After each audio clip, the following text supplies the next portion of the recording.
नमस्कार दोस्तों, मैं Dharmendra Verma online study with DK में आपका बहुत बहुत स्वागत करता हूं। जितने भी भारतीय संविधान से संबंधित प्रश्न पूछे गए हैं वो सारे के सारे इस वीडियो के माध्यम से आपको बताने वाले हैं, तो स्किप नहीं करना है, वीडियो को पूरा देखना है और अंत में हमें जरूर बताना है कि आज का जो वीडियो है वो आपको कैसा लगा। यहाँ पर हर एक प्रश्न की व्याख्या भी की जाएगी, जितने भी महत्वपूर्ण तथ्य है उस प्रश्न के बारे में सारी जानकारी आपको 1 बाय 1 करके दी जाएगी। तो आपको स्किप नहीं करना है, वीडियो को पूरा देखना है। सबसे पहले आपको क्या करना है, वीडियो को लाइक करना है, शेयर करना है, चैनल को सब्सक्राइब कर लेना है। फटाफट ये तीनों काम कर लेना है वीडियो शुरू होने से पहले। देखिए पहला प्रश्न, ज्यादा समय नहीं लेंगे आपका। पहला प्रश्न आपसे पूछा गया था कि संविधान सभा ने राष्ट्रीय गान को कब अपनाया था? 20 जनवरी 1950 को। चाहे तो आप भी यहां पर अपना आकलन कर सकते हैं, मैं नहीं बताऊं उसके पहले आपको आंसर या तो कमेंट्स में या फिर कॉपी में लिखकर अंत में बताना है कि इन प्रश्नों में आपको कितने नंबर आ रहे हैं। 24 जनवरी 1950 को, 21 मई 1949 को, 13 नवंबर 1949 को। संविधान सभा ने राष्ट्रीय गान को कब अपनाया था? तो यह अपनाया था आपका 24 जनवरी 1950 को। कब अपनाया था? 24 जनवरी 1950 को, है ना। राष्ट्रीय गान के बारे में पूछे या फिर राष्ट्रीय गीत के बारे में पूछे, इन दोनों को ही 24 जनवरी 1950 को अपनाया गया था। इन दोनों के बारे में आपको पता होना चाहिए। थोड़ी सी जानकारी मैं इन सभी के बारे में देना चाहूंगा और आपको पता भी होना चाहिए। जैसे कि मैंने अभी आपको बताया कि संविधान सभा द्वारा 24 जनवरी 1950 को भारत के राष्ट्रीय गान को अपनाया गया था और इसे पहली बार कब गाया गया था ये भी पूछा जाता है, तो आपको पता होना चाहिए। 27 दिसंबर 1911, इंपोर्टेंट है, 27 दिसंबर 1911 को INC यानी कि भारतीय राष्ट्रीय कांग्रेस के कोलकाता अधिवेशन में गाया गया था। कहां पर? कोलकाता अधिवेशन में। याद रखिएगा, सन और डेट दोनों आपको पता होना चाहिए, है ना। और इसके रचयिता कौन है राष्ट्रीय गान के? तो रविन्द्रनाथ टैगोर है। यदि आपके राष्ट्रीय गीत के बारे में पूछे तो बंकिमचंद्र चटर्जी है, जिनके बारे में आपको पता होगा। और एक पहले गैर यूरोपियन थे जिनको साहित्य के लिए नोबेल पुरस्कार मिला था, है ना। जीतने वाले पहले गैर यूरोपियन थे रविन्द्रनाथ टैगोर। और राष्ट्रगान के समापन में लगभग कितना समय लगता है आपको पता होना चाहिए, और शायद आप सभी को पता भी होगा, 52 सेकंड का समय लगता है। तो ये सारी जानकारी राष्ट्रगान से संबंधित थी, है ना, आपको पता होना चाहिए। दूसरे प्रश्न पर चलते हैं। दूसरा प्रश्न आपसे पूछा गया था, राज्यसभा में होने वाली सभाओं की अध्यक्षता कौन करता है? यहां पर देखिए, देखना कि आपको राज्यसभा के बारे में पूछा गया है। द्विसदनीय सदन है हमारे भारत के, आपको सभी को पता होगा। इसमें राज्यसभा के बारे में पूछा गया है। में होने वाली सभाओं की अध्यक्षता कौन करता है? उपराष्ट्रपति करता है, राष्ट्रपति करता है, प्रधानमंत्री करता है या फिर भारत के मुख्य न्यायाधीश करता है? यहां पर राज्यसभा में होने वाली सभाओं की अध्यक्षता कौन करता है पूछा गया है। तो सही आंसर होगा आपका उपराष्ट्रपति करता है ना। इंपोर्टेंट, ध्यान दीजिएगा, आगे हम इसके बारे में जानेंगे कि राज्यसभा में होने वाली सभाओं की अध्यक्षता कौन करता है? उपराष्ट्रपति करता है। कौन करता है? उपराष्ट्रपति करता है। और सदन संयुक्त रूप में अपने सदस्यों में से सभापति को चुनाव करता है। भारत के उपराष्ट्रपति के लिए कोई सीधा चुनाव नहीं होता। आपने देखा होगा भारत के जो उपराष्ट्रपति होते हैं यानी कि जनता द्वारा उनको नहीं चुना जाता है, सीधा चुनाव नहीं होता है, अप्रत्यक्ष रूप से होता है। एक निर्वाचन मंडल के द्वारा उनको चुना जाता है। और इनका जो कार्यकाल होता है, यदि पूछा जाए तो आपको पता होना चाहिए, 5 वर्ष का होता है उपराष्ट्रपति का कार्यकाल, है ना। कितने वर्ष का? 5 वर्ष का होता है। और भारत के उपराष्ट्रपति का जो पद है वो अमेरिकी उपराष्ट्रपति के तर्ज पर तैयार किया गया है। किसके तर्ज पर? अमेरिकी उपराष्ट्रपति के, ना। ये भी इंपोर्टेंट है, आगे आपके सामने पूछा जाएगा और उसके बारे में भी और जानकारी मैं आपको दूंगा। तो ये आपको पता होना चाहिए, इतनी जानकारी, है ना। चलिए आगे बात करेंगे, थोड़ी सी और जानकारी दे लेते हैं कि भारतीय संविधान में उपराष्ट्रपति के पद का जो उल्लेख है वो कौन से अनुच्छेद में किया गया? यदि पूछे कि भारतीय संविधान के जो उपराष्ट्रपति के पद का उल्लेख है वो कौन से अनुच्छेद में किया गया है, तो आपको पता होना चाहिए अनुच्छेद 63 में। कौन सा? अनुच्छेद 63 में।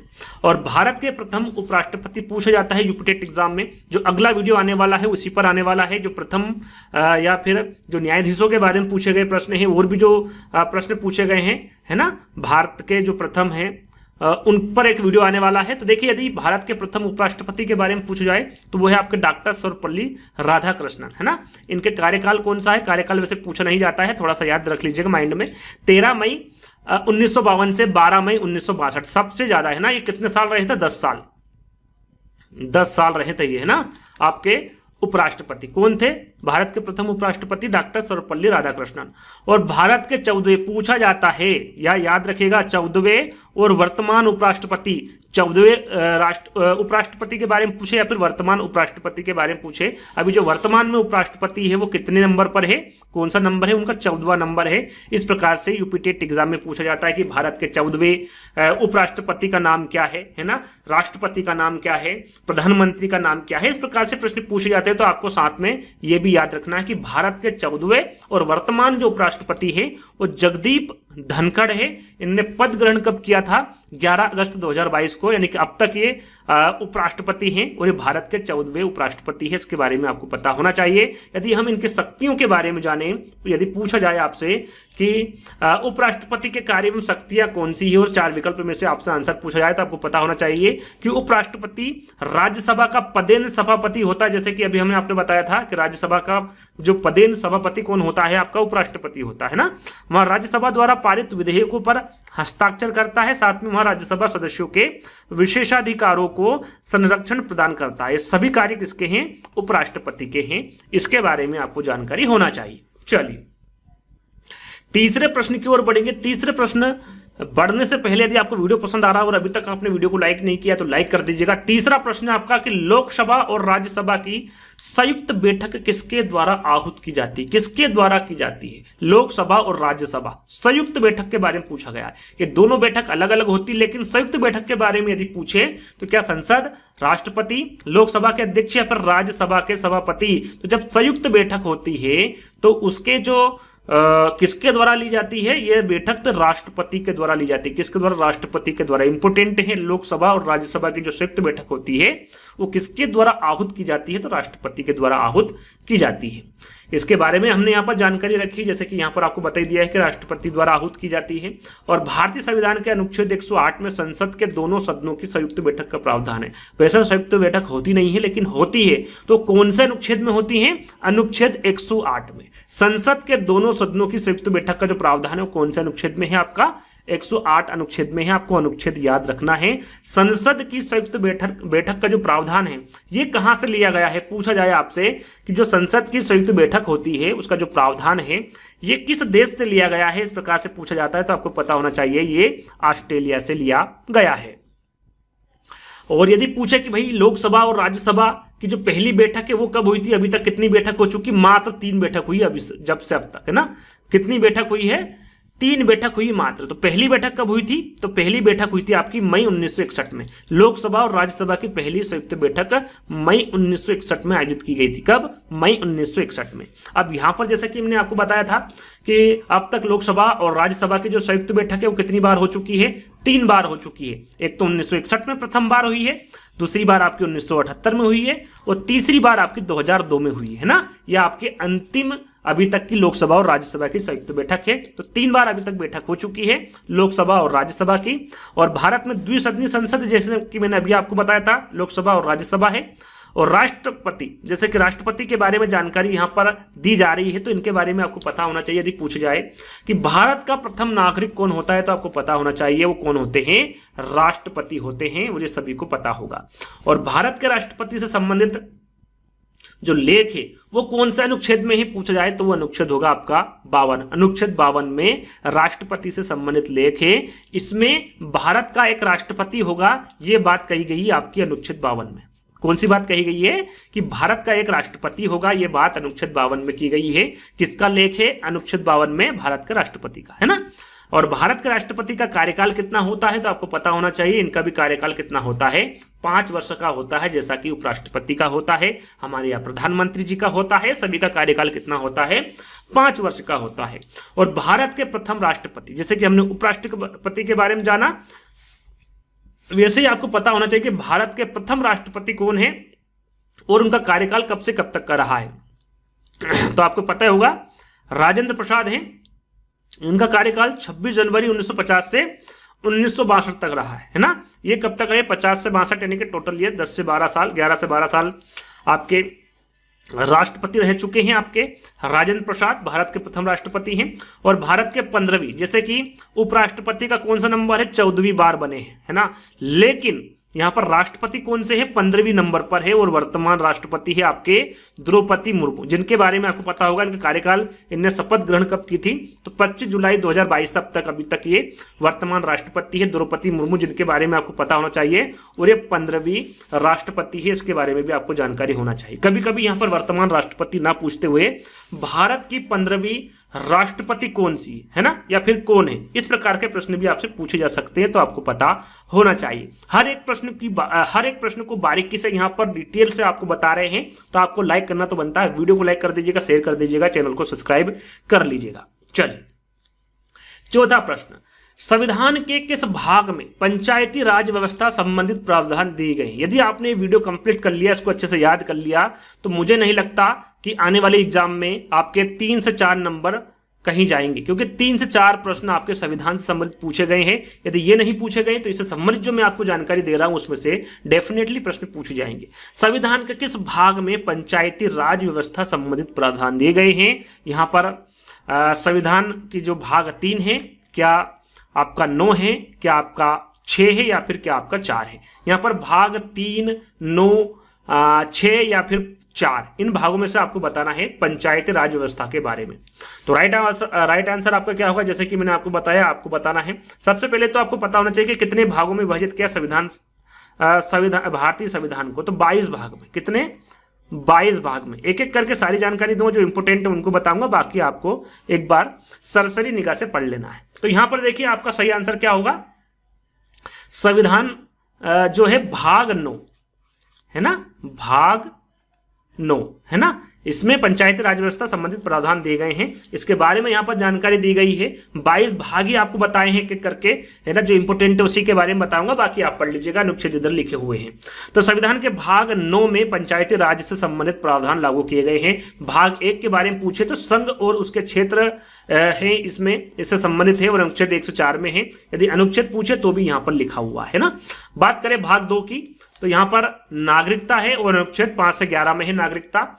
और भाग 3 की बात करें, ऐसे करके टोटल यहाँ पर जैसे कि मैंने 22 बताए हैं, टोटल आप अंक देखेंगे तो टोटल कितने मिलेंगे आपको? 25 मिलेंगे, क्योंकि कहीं कहीं जैसे कि भाग 4A है, इस प्रकार से 25 यहाँ पर दे रखे हैं। तो जो इंपोर्टेंट है उन्हीं के बारे में बताऊंगा ना। भाग 3 के बारे में आपसे पूछा जा सकता है, इसमें मूलभूत अधिकार है, अनुच्छेद 12 से 35 तक है ना। राज्य के नीति निर्देशक तत्व पूछे जा सकते जो कि इंपोर्टेंट है, भाग 4 में है, यह अनुच्छेद 36 से 51 तक है ना। भाग 4A के बारे में पूछा जा सकता है, जिसमें मूल कर्तव्य है, यह अनुच्छेद 51A पर है, आधारित है ना। यहां पर संघ के बारे में पूछा जा सकता है, भाग 5 में है, अनुच्छेद 52 से 151 तक है, काफी इंपोर्टेंट है संघ, याद कर लीजिएगा। राज्य के बारे में आपसे पूछा जा सकता है, भाग 6 में है, अनुच्छेद 152 से 237, यह विकल्प में भी दिया गया है ना। और भाग 7 जो दिया हुआ है, ये अधिनियम 1956 द्वारा निरस्त कर दिया गया है, इससे कोई मतलब नहीं, यदि पूछा जाए तो निरस्त कर दिया गया है, और राज्यों के पुनर्गठन के कारण अनुच्छेद 238 को हटा दिया गया है ना। तो ये आपको ध्यान रखना है। बात करें यहाँ पर देखिए भाग 8 के बारे में भी यहाँ पर आपसे पूछा जा सकता है ना। ये केंद्र शासित प्रदेश से संबंधित है, और अनुच्छेद 239 से 242 तक है, केंद्र शासित प्रदेश के बारे में है ना। पंचायती राज्य के बारे में जैसा कि अभी पूछा गया था, तो ये भाग 9 में है, काफी इंपोर्टेंट है, पूछा गया है, आगे भी पूछा जा सकता है। अनुच्छेद 243 से 243 ओ लिखा हुआ है ना, 243 से 243 ओ तक पंचायती राज्य के बारे में बताया गया है। भाग 9A में नगर पालिका है ना, अनुच्छेद 243P से 243Z तक यहाँ पर नगर पालिका के बारे में बताया गया है। अनुसूचित जनजाति के बारे में पूछा जा सकता है, अनुसूचित और जनजाति क्षेत्र भाग 10 में है, और अनुच्छेद 244 से 244A तक अनुसूचित और जनजाति क्षेत्र के बारे में बताया गया है ना। संघ और राज्यों के बीच संबंध पूछा जा सकता है, भाग आपका 11 है, अनुच्छेद 245 से 263 तक है। यहां पर देखिए, ये पढ़ लीजिएगा, ये कुछ ज्यादा विशेष नहीं है, जो विशेष है उसके बारे में आपको बता देता हूं, यहां पर पुश कर लीजिएगा, उसके बाद आसानी से आप पढ़ सकते हैं।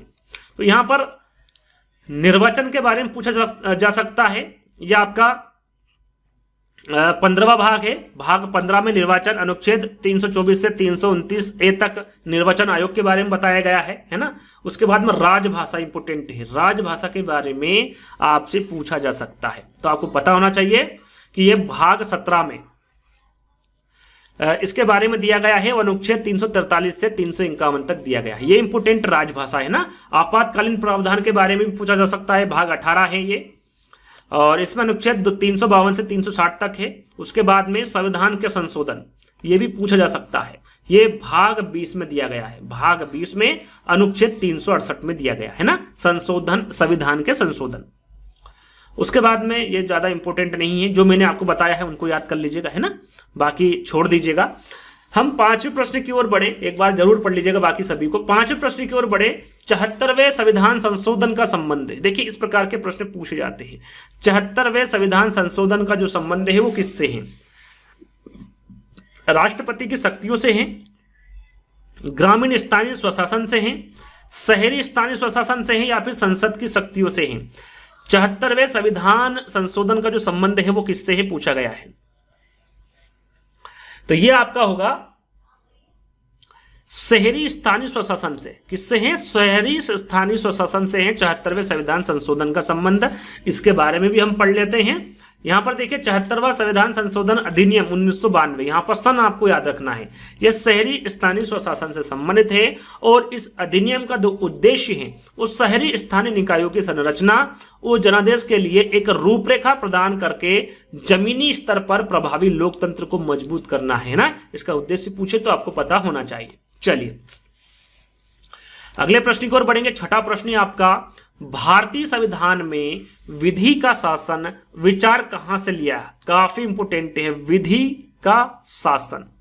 ये इससे देखिए जितने भी आपके भारतीय संविधान में जो विचार लिए गए हैं वो कौन कौन से हैं और कहां से लिए गए हैं उनके बारे में आपको इसके बाद बताएंगे। सबसे पहले इसका आंसर जान लेते हैं। देखिए स्विट्जरलैंड है, अमेरिका है, इंग्लैंड है या फिर आयरलैंड है। जहां पर विधि का शासन पूछे आपको सही आंसर क्या होगा? इंग्लैंड होगा। कहां से लिया गया है यह विचार? इंग्लैंड से लिया गया है। बाकी देखिए जो लगभग आपके जो 10 देश है वहां से भारतीय संविधान के जो अधिकार है वो लिए गए हैं। अब कौन कौन से कहां से लिए गए हैं इसके बारे में आपको पता होना चाहिए। तो भारतीय संविधान में विधि का शासन विचार जो लिया गया इंग्लैंड से लिया गया है। जो इंपोर्टेंट है उनको रखा गया है क्योंकि संयुक्त राज्य अमेरिका से और भी विचार लिए गए हैं, है ना, तो वो मैंने नहीं रखे यहाँ पर। जो इंपोर्टेंट है यानी कि यूपी टेट में पूछे जाते हैं उन्हीं को यहाँ पर रखा गया है। तो संयुक्त राज्य अमेरिका की बात करें हम तो यहाँ से मौलिक अधिकार लिया गया है, पूछा गया है। ये प्रश्न आगे आपसे पूछा जाएगा, ये यूपी टेट एग्जाम में पूछा गया है। ब्रिटेन की बात करें तो यहाँ से संसद की शासन प्रणाली, द्विसदनात्मक प्रणाली, साथ में एकल नागरिकता, मंत्रिमंडल प्रणाली को लिया गया है। यहां से जो इंपोर्टेंट है 3-4 चीजें ली गई हैं। आयरलैंड से जो इंपोर्टेंट है पूछा जाता है नीति निर्देशक सिद्धांत कहां से लिए गए हैं या फिर नीति निर्देशक तत्व कहां से लिए गए हैं, तो ये आपके आयरलैंड से लिए गए हैं। ऑस्ट्रेलिया से क्या लिया गया है? तो इससे प्रस्तावना की भाषा इंपोर्टेंट है, समवर्ती सूची का प्रावधान दोनों ही के दोनों ही इंपोर्टेंट है। ये दोनों कहां से लिए गए हैं? तो ये ऑस्ट्रेलिया से लिया गया है। जर्मनी से क्या लिया गया है? तो आपातकाल के दौरान राष्ट्रपति के मौलिक अधिकार संबंधित शक्तियां, ये इंपोर्टेंट है। आपातकाल के दौरान राष्ट्रपति के मौलिक अधिकार और संबंधित शक्तियां कहां से ली गई है? तो जर्मनी से ली गई है। राज्यसभा में सदस्यों का निर्वाचन और संशोधन की प्रक्रिया ये कहां से लिया गया है? तो दक्षिण अफ्रीका से लिया गया है। ये भी आपका इंपोर्टेंट है। कनाडा की बात करें तो केंद्र द्वारा राज्यपाल की जो नियुक्ति है ये कहां से लिया गया है? तो ये कनाडा से लिया गया है। मौलिक कर्तव्यों और मूल कर्तव्यों और प्रस्तावना ये इंपोर्टेंट है, ये भी इंपोर्टेंट है। ये सोवियत संघ से लिया गया मौलिक कर्तव्य, है ना, या फिर उसे मूल कर्तव्य भी कहते हैं। और कानून बनाने की प्रक्रिया ये आपकी जापान से ली गई है। संविधान की प्रस्तावना में स्वतंत्रता, समता और बंधुत्व का सिद्धांत फ्रांस के संविधान से लिया गया है। तो ये कहां से लिया गया? आपके फ्रांस से लिया गया है। टोटल 10 देशों के बारे में बताया है जो कि इंपोर्टेंट हैं, लगभग इन्हीं से ही लिए गए हैं ना जितने भी विचार हैं। तो आगे हम बात करेंगे 10 आपको इंपोर्टेंट आपकी जो यूपी टेट एग्जाम है उसके लिए इंपोर्टेंट है, इसके शॉर्ट ले लीजिएगा, पढ़ लीजिएगा। चलिए अगला प्रश्न है, लोकसभा के चुनाव हेतु अधिसूचना कौन जारी करता है? लोकसभा के बारे में पूछा गया है। लोकसभा के चुनाव हेतु अधिसूचना कौन जारी करता है? गृह मंत्रालय करता है, भारत का निर्वाचन आयोग, राष्ट्रपति या फिर लोकसभा सचिवालय? चाहे तो आप इसका आंसर कमेंट के माध्यम से दे सकते हैं। तो देखिए लोकसभा के चुनाव हेतु चाहे वो लोकसभा का हो, राज्यसभा का हो या फिर और कोई चुनाव हो, है ना, उसकी अधिसूचना कौन जारी करता है? भारत का निर्वाचन आयोग करता है। भारत का निर्वाचन आयोग।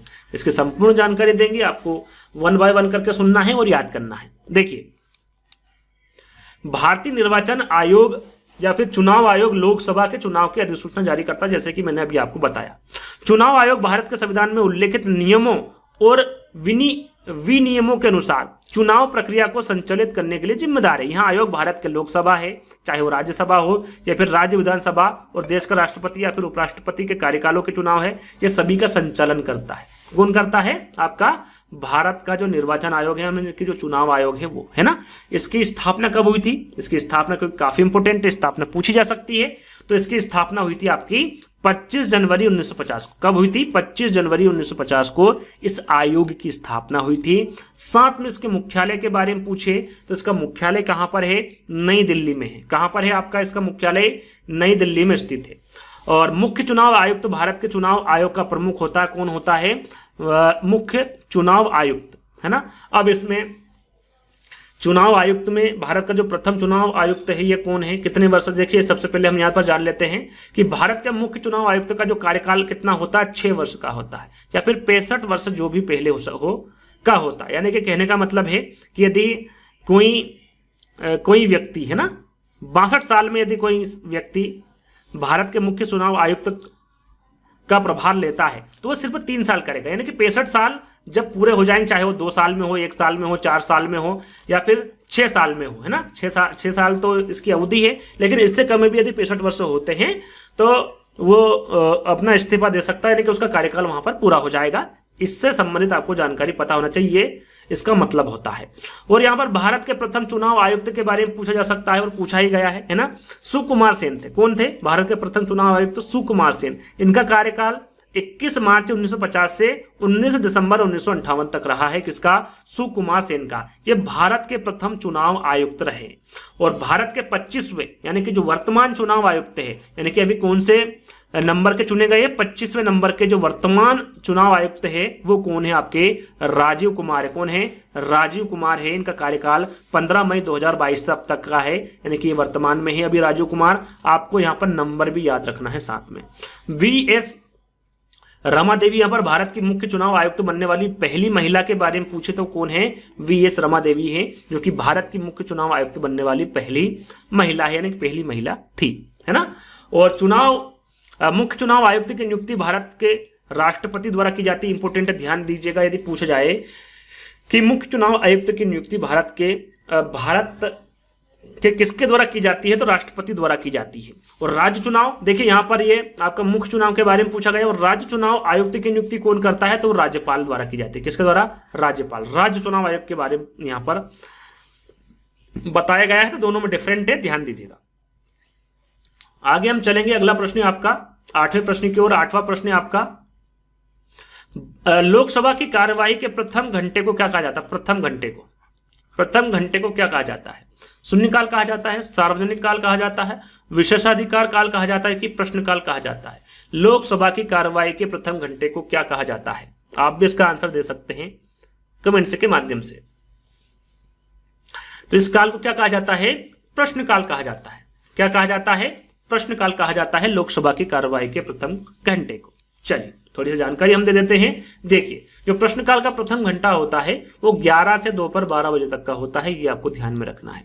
और लोकसभा की कार्यवाही के प्रथम घंटे को प्रश्नकाल कहा जाता है, और इस दौरान सदस्य सवाल पूछते हैं और मंत्री आमतौर पर जवाब देते हैं, है ना। और प्रश्न कितने प्रकार के होते हैं पूछे जाते हैं? तो प्रश्न 3 प्रकार के होते हैं। तारांकित होता है, अतारांकित होता है और लघु सूचना होता है। और शून्यकाल के बारे में जाने तो जो शून्यकाल होता है ये प्रश्नकाल के तुरंत बाद होता है, यानी कि प्रश्नकाल 11 से 12 तक का होता है, और ये 12 बजे से प्रारंभ होता है आपका प्रश्नकाल, है ना, शून्यकाल। और ये 1 बजे तक चलता है, 12 से 1 तक चलता है आपका शून्यकाल। और यह वह समय है जब संसद जो सदस्य होते हैं या फिर सांसद होते हैं वो तत्काल सार्वजनिक महत्व का मुद्दा उठा सकते हैं। 12 से 1 के बीच में यह आपका शून्यकाल होता है। प्रश्नकाल के बारे में भी आपको पता होना चाहिए और शून्यकाल के बारे में भी आपको जानकारी होना चाहिए। चलिए अगला प्रश्न आपका समता के अधिकार, यानी कि समानता का जो अधिकार है उसके बारे में पूछा गया है। इसका उल्लेख संविधान के किन अनुच्छेदों में मिलता है? यहाँ पर समता का अधिकार के बारे में पूछा गया है, उसके अनुच्छेदों के बारे में पूछा गया है कि इसका जो उल्लेख है वो संविधान के किस अनुच्छेदों में मिलता है। अनुच्छेद 23 से 24, 14 से 18, 19 से 22 या फिर 25 से 28। तो जितने भी संविधान में जो समता का जो अधिकार दिए गए हैं उनके सारे अनुच्छेद आपको बताएंगे। सबसे पहले इसका आंसर जान लेते हैं। इसका आंसर है आपका अनुच्छेद 14 से 18। समता के अधिकार का जो उल्लेख है संविधान के अनुच्छेद 14 से 18 में मिलता है ना। बाकी कितने मौलिक अधिकार है सभी को पता है ना। भारत के संविधान के कितने अधिकार है, तो 6 मौलिक अधिकार है। कितने हैं, 6 मौलिक अधिकार कौन कौन से हैं, शायद आप सभी को पता होगा, नहीं पता है तो ये यहां पर आपके सामने है। समानता का अधिकार, जैसे कि मैंने आपको बताया था, ये इसका उल्लेख किस अनुच्छेद में मिलता है, तो 14 से 18 है ना। स्वतंत्रता का अधिकार अनुच्छेद 1922 में मिलता है। ये अनुच्छेद आपको याद कर लेना है। जरूरी नहीं यहाँ पर समानता के अधिकार में पूछे या फिर समता के अधिकार में पूछे, 6 में से किसी भी अधिकार के बारे में या फिर मौलिक अधिकार के बारे में पूछा जा सकता है। शोषण के विरुद्ध अधिकार अनुच्छेद 23 से 24 में मिलता है। धर्म की स्वतंत्रता का अधिकार अनुच्छेद 25 से 28 में मिलता है। सांस्कृतिक और शैक्षिक अधिकार अनुच्छेद 29 से 30 में मिलता है। और संवैधानिक उपचार का अधिकार यह अनुच्छेद 32 में मिलता है। तो ये आपको ध्यान देना है, 14 से 32 तक सारे जो आपके मौलिक अधिकार है वो पूरे हो जाते हैं। और कौन से अनुच्छेद में कौन सा अधिकार मिलता है ये आपको ध्यान में रखना है ना। इसका स्क्रीनशॉट ले लीजिएगा, जब भी समय मिले पढ़ लीजिएगा। चलिए आगे बढ़ेंगे 10वें प्रश्न पर। किस देश में लचीला संविधान लागू, ये पूछा गया था आपके यूपी टेट एग्जाम में। अमेरिका है, चीन है, भारत है या फिर यूनाइटेड किंगडम है। किस देश में लचीला संविधान लागू है, ये आपसे पूछा गया है। चाहे तो आप इसका आंसर दे सकते हैं, तो वो है आपका ब्रिटेन। क्या है, ब्रिटेन। और ब्रिटेन को ही यूनाइटेड किंगडम कहा जाता है, तो यहां पर यूनाइटेड किंगडम आपका बिल्कुल सही आंसर होगा। ये इस देश में लचीला संविधान लागू है। अब लचीला संविधान किस प्रकार से है, क्योंकि यहां पर जो संविधान है वो संहिताबद्ध नहीं है, साथ में अलिखित भी है, इसलिए यहां का जो संविधान है वो लचीला है। अगला प्रश्न है, भारत में महिलाओं के लिए आरक्षण की व्यवस्था कहां पर है। भारत में जो महिलाओं के लिए आरक्षण है, जो पहले 33% हुआ करता था, आजकल कई राज्यों में 50% कर दिया गया, जैसे कि आपको सभी को पता है। तो किन राज्यों में 50% किया गया है, यह सारी जानकारी आपको देंगे। सबसे पहले यहां पर आंसर जान लेते हैं। मंत्रिमंडल में, विधानसभा में, लोकसभा में या फिर पंचायती राज संस्थाओं में। सही आंसर चाहे तो आप भी दे सकते हैं कमेंट्स के माध्यम से। इसका सही आंसर होगा आपका पंचायती राज संस्थाओं में। भारत में महिलाओं के लिए जो आरक्षण की व्यवस्था कहां पर है, तो पंचायती राज संस्थाओं में है। देखिए इसके बारे में थोड़ी सी जानकारी आपको देंगे। और यहां पर देखिए पंचायती राज से संबंधित प्रश्न पूछा गया है और पूछा जाता है यूपी टेट एग्जाम में। तो 73वां संविधान संशोधन विधेयक, यहां पर याद भी रखिएगा साथ में, 73वां संविधान संशोधन विधेयक देश भर के पंचायती राज संस्थाओं में महिलाओं के लिए कितना प्रतिशत आरक्षण अनिवार्य करता है, ये तो 33.3%, यानी कि 1/3 भाग है ना। ये भाग में 1/3 है, आपको पता ही होगा। लेकिन कोई राज्य ऐसे हैं जो हाल ही में कितने प्रतिशत आरक्षण बढ़ा दिया गया, 50%। उसमें कौन कौन से राज्य हैं, यदि आपसे पूछा जाए डायरेक्टली कि भाई वो कौन सा राज्य है जिसमें 50% तक आरक्षण बढ़ा दिया गया है, इन सभी राज्य जो दिए गए हैं इसमें से एक राज्य दे दे या फिर 3 राज्य एक साथ दे दे, 2 राज्य एक साथ दे दे, तो आपको इनके बारे में भी पता होना चाहिए। वो आपके आंध्र प्रदेश है, छत्तीसगढ़ है, गुजरात है, हिमाचल प्रदेश है, झारखंड है, कर्नाटक है, केरल है, महाराष्ट्र है, ओडिशा है, राजस्थान है, सिक्किम है, त्रिपुरा है, उत्तराखंड है, पश्चिम बंगाल है, मध्य प्रदेश है, असम है, बिहार है, तमिलनाडु है और तेलंगाना है। ये जितने भी मैंने आपको राज्य बताए उनमें सभी में आरक्षण कितना प्रतिशत कर दिया गया है, 50% कर दिया गया है। बाकी राज्यों में वही 33.5% है, यानी कि 1/3 भाग है। यहाँ पर 1/2 भाग कर दिया है। 50% महिला आरक्षण है और 50% लड़कों के लिए बचाया है ना। तो पंचायती राज का शुभारंभ स्वतंत्र भारत में 2 अक्टूबर 1959 ईस्वी को प्रधानमंत्री जवाहरलाल नेहरू ने किया था। काफी इंपोर्टेंट है और यह भी पूछा जा सकता है, पंचायती राज का शुभारंभ स्वतंत्र भारत में कब किया गया था, 2 अक्टूबर 1959 में। कहां पर किया गया था, किसके द्वारा किया गया था, तो प्रधानमंत्री जवाहरलाल नेहरू के द्वारा किया गया था। और कहां पर किया गया था, राजस्थान में। इंपोर्टेंट, राजस्थान के नागौर जिले के बगदरी गांव में पंचायती राज का प्रारंभ हुआ था, है ना। आपको यहां पर राज्य के सांसद जिले के बारे में पूछा जा सकता है और याद भी होना चाहिए। यहां पर गांव भले ही आप याद ना करें। चलिए अगला प्रश्न है, किसी राज्य के राज्यपाल की नियुक्ति के लिए कम से कम क्या उम्र होनी चाहिए। राज्यपाल की नियुक्ति के लिए यहां पर देखिए सभी की जितने भी नियुक्ति उनके बारे में आपको पता होना चाहिए, उनकी उम्र पता होना चाहिए। तो यहां पर राज्यपाल की नियुक्ति के लिए कम से कम उम्र पूछी गई, 50 वर्ष, 45 वर्ष, 35 वर्ष या फिर 30 वर्ष। तो मुझे नहीं लगता कि आपको इसका आंसर नहीं पता होगा, सभी को पता होगा। सभी कमेंट के माध्यम से बताएं सही आंसर क्या होगा, पुश कर लीजिएगा वीडियो को, क्योंकि मैं आंसर बताने वाला हूं। इसका सही आंसर होगा आपका 35 यानी कि 35 वर्ष। किसी भी राज्य के राज्यपाल की जो नियुक्ति के लिए कम से कम कितनी उम्र होनी चाहिए, 35 वर्ष होनी चाहिए। थोड़ी सी जानकारी मैंने यहां पर रखी है कि भारतीय संविधान के अनुच्छेद 157 में राज्यपाल की योग्यताओं का वर्णन, यहां पर देखिए योग्यताओं के बारे में बात की जा रही है। राज्यपाल की योग्यताओं के बारे में कौन से अनुच्छेद में वर्णन किया गया तो आपको पता होना चाहिए, अनुच्छेद 157 में। और राज्यपाल का जो कार्यकाल है वो कितने वर्ष का होता है तो ये 5 वर्ष का होता है। कितने वर्ष का? 5 वर्ष का होता है। और राज्यपाल की नियुक्ति राष्ट्रपति के द्वारा की जाती है। किसके द्वारा? राष्ट्रपति के द्वारा की जाती है। और कौन से अनुच्छेद के अनुसार? अनुच्छेद 155 के अनुसार राज्यपाल की जो नियुक्ति है वो कौन करता है? राष्ट्रपति करता है। और राज्यपाल पद के लिए जो अनिवार्य योग्यता होनी चाहिए वो कौन कौन सी होनी चाहिए उसके बारे में भी आपको पता होना चाहिए। यहां पर आप देख सकते हैं, वहां भारत का नागरिक होना चाहिए, आयु कम से कम कितनी होनी चाहिए? 35 वर्ष होनी चाहिए, संसद के किसी भी सदन या फिर राज्य विधायिका का संसद नहीं होना चाहिए, यानी कि लाभ के पद पर वो नहीं होना चाहिए, धारण ना करता हो, ऐसे व्यक्ति राज्यपाल बन सकते हैं। ये इनकी अनिवार्य योग्यता है, ये आपको पता होना चाहिए, है ना। यहाँ पर लिखा हुआ साफ साफ कितने वर्ष? कम से कम 35 वर्ष। चलिए अगला प्रश्न देखिए, यहाँ पर सूची फर्स्ट और सूची सेकंड दी हुई है। एक तरफ यहाँ पर कार्य लिखे हुए हैं और किसके द्वारा किए जाते हैं, यानी कि इनका प्रमुख कौन होता है, इस प्रकार से प्रश्न पूछा गया है। सूची फर्स्ट और सूची सेकंड में आपको सुमिलित करना है, मिलान करना है और कूट में आपको आंसर देना है। तो यहाँ पर ध्यान दीजिएगा, यदि प्रधानमंत्री के बारे में पूछे, जो प्रधानमंत्री जी होते हैं वो मंत्री परिषद के प्रमुख होते हैं, यानी कि भारतीय संघ के प्रमुख होते हैं, है ना। तो आपका ए हो गया। सरपंच की हम बात करें तो सरपंच क्या है? ग्राम पंचायत का प्रमुख होता है, तो डी का आपका बी हो गया। यहाँ पर राज्यपाल की बात करें तो राज्य का प्रमुख होता है, आपको सभी को पता होगा, या तो है ना, राज्यपाल राज्य, और मेयर कूट आपका नगर निगम का प्रमुख होता है। तो इस प्रकार से आप इस सही जोड़ी का मिलान कर सकते हैं और आपका सही आंसर होगा आपका ए, सी, डी और बी, यानी कि सेकंड वाला विकल्प आपका सही होगा। जैसे कि यहाँ पर पूरे एक एक व्याख्या की गई, जैसे कि प्रधानमंत्री मंत्रिपरिषद का प्रमुख होता है या फिर भारतीय संघ का प्रमुख होता है, राज्य की कार्यपालिका का प्रमुख राज्यपाल होता है, सरपंच ग्राम पंचायत का प्रमुख होता है और मेयर जो है यानी कि महापौर है ये किसी नगर के प्रशासक को कहते हैं या फिर नगर निगम का प्रमुख होता है ना। इस प्रकार से आप सही जोड़ी का मिलान कर सकते हैं। चलिए अगला प्रश्न है, अनुच्छेद 356 का प्रथम प्रयोग कब और कहां हुआ। यहां पर अनुच्छेद 356 का जो प्रथम प्रयोग है वो कब और कहां हुआ इसके बारे में पूछा गया है। केरल 1959, जम्मू और कश्मीर 1956, मध्य प्रदेश 1957 या फिर बिहार 1958। चाहे तो आप इसका आंसर कमेंट्स के माध्यम से पहले दे सकते हैं। तो यहां पर आपका सही आंसर होगा केरल 1959। अनुच्छेद 356 का जो प्रथम प्रयोग हुआ था वो आपका केरल में हुआ था और कब हुआ था? 1959 को हुआ था। थोड़ी सी जानकारी मैंने यहां पर रखी है आपका कि अनुच्छेद 356 का जो प्रथम प्रयोग है वो केरल में 1959 में हुआ था और इसे राष्ट्रपति शासन के रूप में भी जाना जाता है। याद रखिएगा, इसे किसके रूप में जाना जाता है?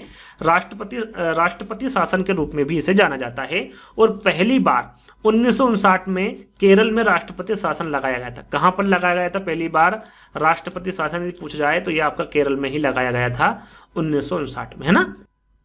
भारतीय ध्वज संहिता कब से प्रभावी हुई? भारतीय ध्वज संहिता कब से प्रभावी हुई? यहां पर सन दिया हुआ है 26 जनवरी 2001 से, 26 जनवरी 2002 से, 15 अगस्त 2001 से या फिर 15 अगस्त 2002 से।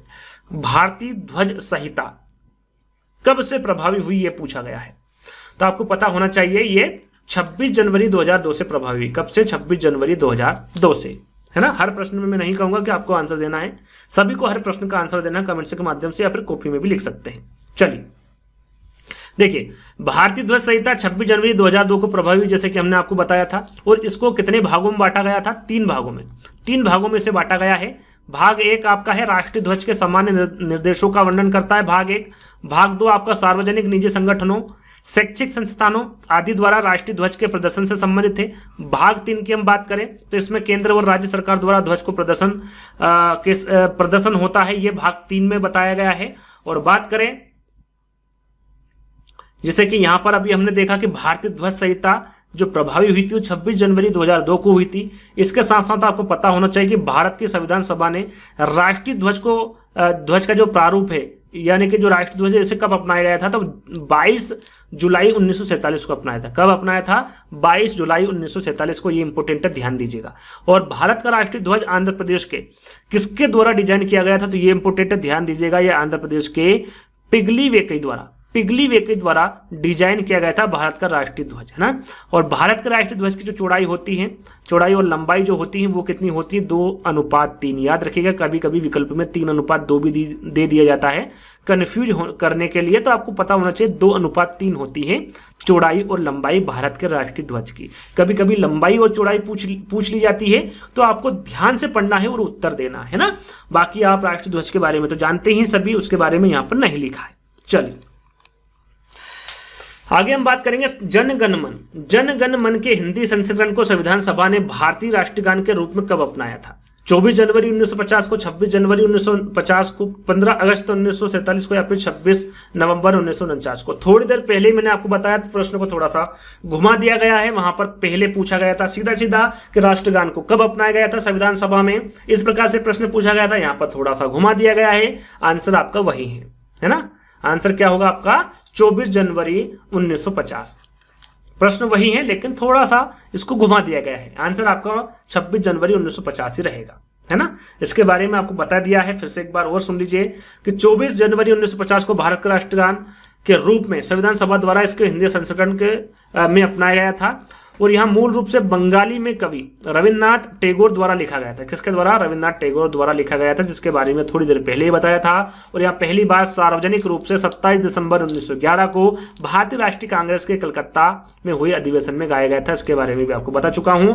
राष्ट्रगान का जो समय होता है, जो अवधि होती है, वो लगभग 52 सेकंड का होता है। इसके बारे में भी आपको जानकारी होगी और मैं बता भी चुका हूं। चलिए अगला प्रश्न, 17वीं लोकसभा के लोकसभा अध्यक्ष का नाम। देखिए मैं यहां पर क्यों बार बार आपको जोर दे रहा था, क्योंकि यहां पर यह प्रश्न पूछा गया है। 17वीं लोकसभा, यहां पर वर्तमान नहीं पूछा है, यहां पर इस प्रकार से नहीं पूछा गया कि वर्तमान लोकसभा अध्यक्ष कौन है। यहां पर सीधे सीधे पूछा गया 17वीं लोकसभा के लोकसभा अध्यक्ष का नाम क्या है। इस वर्तमान के बारे में पूछा गया है, लेकिन विकल्प में प्रश्न में इस प्रकार से कोई भी उल्लेख नहीं है वर्तमान का। तो इस प्रकार से प्रश्न भी पूछे जा सकते हैं। सुमित्रा महाजन है, ओम बिरला है, राजनाथ सिंह है, या फिर अमित शाह है। आपको पता होना चाहिए जो 17वीं बार लोकसभा अध्यक्ष बने हैं वो कौन है, अभी वर्तमान में है, तो वो कौन होंगे? ओम बिरला होंगे। कौन है? ओम बिरला। सेकंड वाला विकल्प आपका सही होगा। इनके बारे में थोड़ी सी जानकारी मैंने रखी है। जो ओम बिरला है यानी कि बिरला है, वो 17वीं लोकसभा का अध्यक्ष इनको चुना गया था, है ना। इनका कार्यकाल क्या है? 19 जून 2019 से अब तक इनका कार्यकाल है, यानी कि अभी भी ये अध्यक्ष पद पर है ना, लोकसभा के अध्यक्ष पद पर है ओम बिरला। तो इनके बारे में आपको जानकारी होना चाहिए। 17वीं लोकसभा के अध्यक्ष हैं। आगे आपसे वर्तमान के बारे में पूछा जा सकता है कि वर्तमान में लोकसभा के अध्यक्ष कौन है, तो आपको पता होना चाहिए। और प्रथम लोकसभा के अध्यक्ष के बारे में पूछे तो वो आपके गणेश वासुदेव मावलंकर है। इनका कार्यकाल 15/5/1952 से इनकी कार्यकाल की शुरुआत हुई थी और 27/2/1956 में इनका कार्यकाल समाप्त हो गया था, है ना।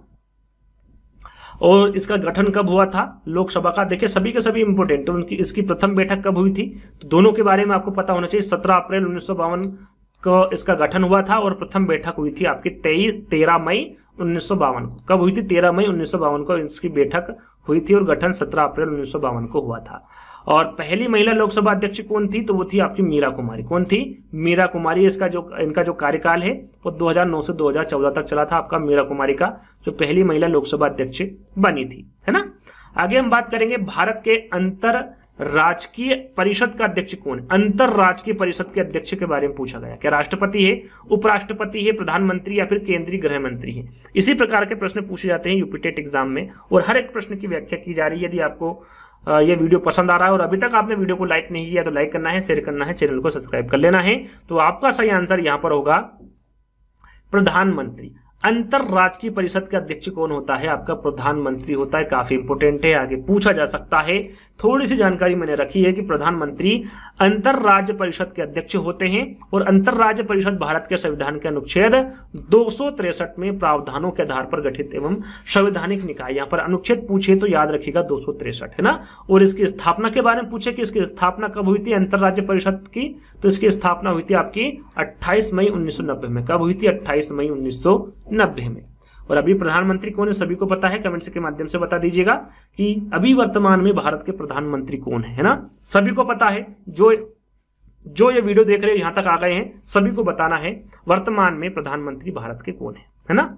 मुझे नहीं लगता कि कोई ऐसा होगा जिसको ये पता नहीं होगा, है ना। तो सभी को आंसर करना है। अगला प्रश्न है आपका, निम्न में से किसे अपने कर्तव्यों के पालन के लिए भारत के राज्य क्षेत्र के सभी न्यायालयों में सुनवाई का अधिकार होगा। यहां पर प्रश्न को ध्यान से पढ़ना है, काफी अच्छा प्रश्न है और इंपोर्टेंट प्रश्न है, आगे पूछा जा सकता है। भारत का नियंत्रण महालेख परीक्षण है, लोकसभा का अध्यक्ष है, भारत का महान्यायवादी या फिर भारत का प्रधानमंत्री है। निम्न में से किसे अपने कर्तव्यों के पालन के लिए भारत के राज्य क्षेत्र के सभी न्यायालयों में सुनवाई का अधिकार है।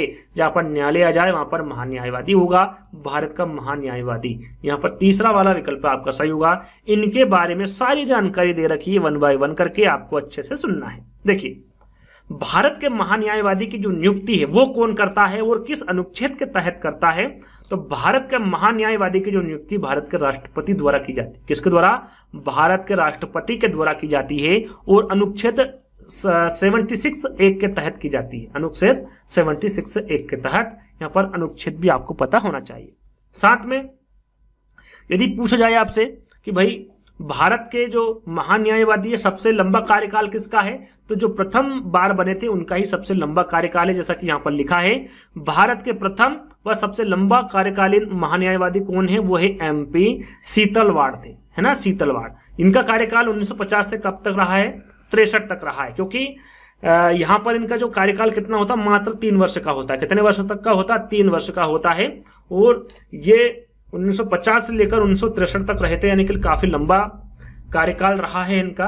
तो प्रथम पूछे या फिर सबसे लंबा कार्यकाल महान्यायवादी पूछे तो वो MP सीतलवाड़ होंगे, है ना। और भारत के वर्तमान यानी कि 16वें महान्यायवादी कौन है? तो आपके R वेंकटमणि है। कौन है?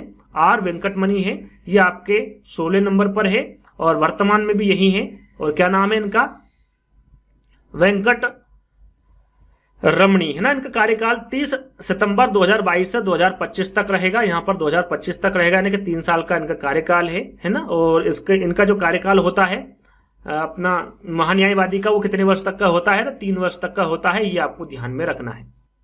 अगला और अंतिम प्रश्न, टोटल 22 प्रश्न पूछे गए थे। इस देश में संविधान में मौलिक कर्तव्य लिया गया है, जर्मनी से लिया गया है। आपका मौलिक कर्तव्य देखिए, जितने भी मौलिक कर्तव्य 10 देशों से लिए गए हैं वो सारी जानकारी आपको दे चुका हूं। यहां पर आंसर आपको करना है। सबसे पहले USSR है, USSA या फिर यूनाइटेड किंगडम है।